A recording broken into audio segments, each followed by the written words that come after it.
Friends, ഇന്ന് ഒരു hello friends, ഇന്ന് എനിക്കൊരു കഥ പറയാനുള്ളൊരു മൂഡിലാണ്. ചേട്ടായിക്ക് പനിയുള്ളത് രാത്രി. വായിക്ക് രുചിയൊന്നും ഇല്ലാത്തതുകൊണ്ട് അപ്പ പോയി മീൻ മേടിച്ചുകൊണ്ട് വന്നു. ഏത് മീൻ? കിളിമീൻ. ഞാനും ചേട്ടയാണെങ്കിൽ നല്ല ഉറക്കം. കുറച്ച് കഴിഞ്ഞ് അമ്മച്ചി എന്നെ വിളിച്ചിട്ട് പറഞ്ഞു, വാ ചോറുണ്ണാന്ന് പറഞ്ഞു. ആ ഉറക്കപ്പിച്ചിൽ തന്നെ ഞാൻ പോയി ചോറുണ്ണാൻ തുടങ്ങി. Not the point, ഉറക്കപ്പിച്ചിൽ.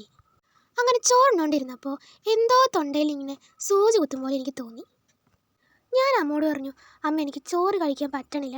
അമ്മച്ചി എൻ്റെ തൊണ്ടയിൽ നോക്കിയപ്പോൾ ദേണ്ടടാ ഒരു മുള്ള്. അതിലിരിക്കാൻ വേറെ ഒരു സ്ഥലവും കിട്ടിയില്ല.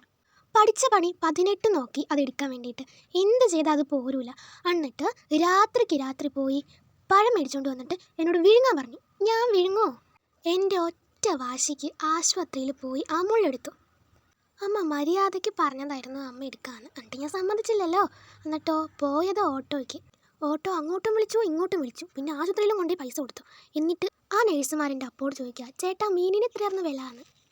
അപ്പം എന്നെ ഒരു നോട്ടം നോക്കി. നോക്കാണ്ടിരിക്കുക, 8ൻ്റെ പണിയല്ലേ രാത്രി ഓട്ടോ വിളിച്ച് കൊണ്ടു കൊടുത്തത്. അങ്ങനെ മീൻ മേടിച്ച പൈസയെക്കാളും പൈസ ആശുപത്രിയിൽ കൊണ്ടു കൊടുത്തപ്പോൾ എനിക്ക് സംതൃപ്തിയായി. ആദ്യം പിന്നെ ഞാൻ മീൻ കൈകൊണ്ട് തൊട്ടിട്ടുമില്ല, കഴിച്ചിട്ടുമില്ല. മുളക് പൊടി ചാലിച്ചാണെങ്കിലും ഞാൻ കഞ്ഞി കുടിച്ചോളാന്ന് പറഞ്ഞു. ഈ ഇട മുതലാണ് ഞാൻ മീനൊന്ന് കഴിച്ചു തുടങ്ങിയത്. അതുവരെ ഞാൻ നമ്പൂതിരിനെ പോലെയായിരുന്നു.